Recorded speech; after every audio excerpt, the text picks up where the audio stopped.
this is my Tamiya lunchbox that I built, and I'm going to talk you through a couple of the upgrades that I did to it so far and upgrades that I'm going to do to it in the future.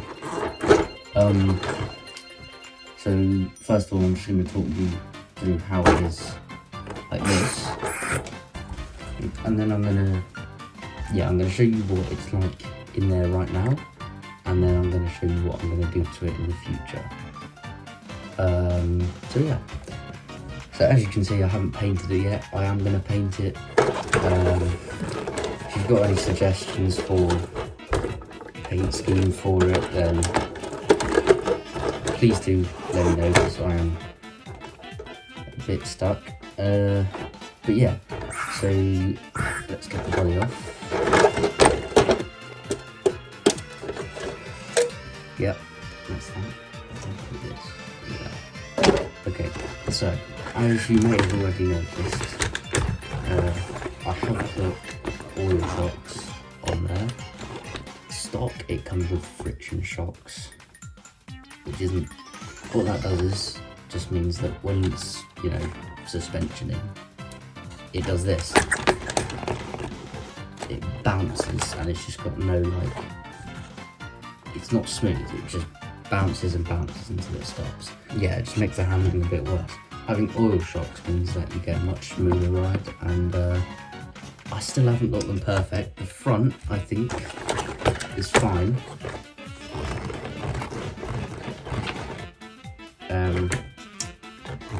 Like, it feels nice and soft and yeah, nice. And the back, and it's really like stiff, and I think it's because this is solid axle. As you can see there, it's got a motor on axle and everything. The front is single wishbone, which, you know, it's not double wishbone, but it's better than solid axle in terms of suspension geometry. But crawlers doesn't mean solid axle is terrible, because a lot of things use it and it is quite good for that. But on this, I don't know, it's based off a monster truck. Monster trucks have solid axle, so I guess they were just trying to recreate that. I've got a diff in there that you can get diff lockers for them, but I don't really see the point. I'm not using it for pulling or crawling or anything.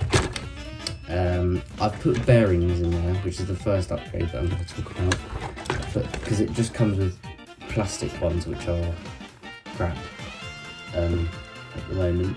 So yeah, which makes it run a lot smoother for a lot longer, and they're not going to wear out as easy. Got the stock 540 motor in there, and Mabuchi, what's that? RS 540 SH motor. Pretty decent. This will go about 14.4 miles an hour on the stock. Well, pretty sure it's stock. 3000 milliamp nickel metal hydride battery. Just got this at my local. I've got two of them. One of them's already in there. This one's just the second one.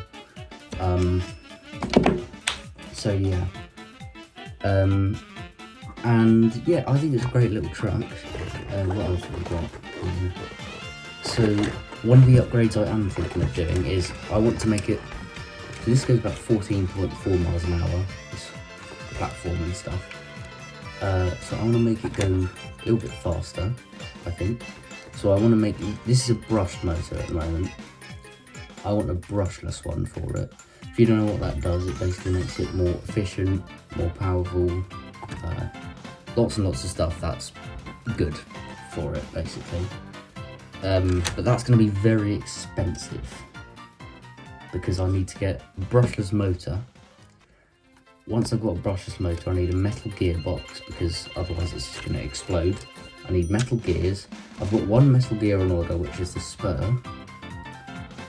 I've got the metal gearbox case, which is helpful. So that's like kind of half the way, but that's not all that I need to do. Another thing I need to do is have a look in there. The chassis is basically like a skeleton compared to today. Like, where's my thing? This is my lossy, what's that? Anyways, it's a small thing that's a racing buggy. And look at this, like, it's got such smooth suspension, double wishbone, front and the back, and it's just really smooth. It is still brushed, but it's really nippy on the ground, and it's great. I love it. But look, this is like, it's got a metal chassis and stuff. So this is just like, that is like a human that lives and breathes, and this is a skeleton. With a few veins, I suppose. But sorry, it's a bit dirty. I've done a bit of gravel and a bit of dirt running and stuff. But that is an electronics pulse receiver. I don't really know what the name is. I'm just going to call it that. How many channels is it? It's supposedly 3 or 4. I don't have the transmitter on me, but yeah, servo up there. I don't know what the specs of the servo are. The hobby store, well, just the hobby shop that I go to, just recommended that one, so that's the one I've got. Got the ESC in here, speed controller. Where is it? All these wires here. Can't really see it. There it is, this bit here. Now, the reason I was saying that the brushless conversion would be such a difficult job is because this is a brushed speed controller. I'd need one that can take a brushless. Brush is one of those. Metal here. Metal here. Probably instead of these nickel metal hydrides, I could probably get a lithium battery, which would give a bit more punch, and brushless makes a bit of extra speed. But yeah, I do have another battery, which is essentially one of these with an extra cell on top. So that's 5,000 milliamp. So that should be a bit more powerful. These are only 3,000. But yeah, I think that's about it for the lunchbox. Another thing I was going to talk about, when I'm driving it, I don't know, I can't remember if it's just the oil shocks that I have the issue with. When you're driving it, of course, actually, it might just be that I'm missing those axle springs that go in here, because I'll put one on screen. But these do it, they do a really good job, but they do break really easily. Like within the first couple of hours of running, I had one of them break, and then the other one just broke. They just snap off, and it's like annoying because that means whenever you accelerate, this kind of axle goes up like that, and then the motor hits on the spring, and eventually it hits quite hard, by the way. If it hits hard enough over time, it brings that little, it brings all the O-rings down, it loosens them, and they just fall down, and then the shock leaks a load of oil, and then the shocks don't work properly, and I didn't realise.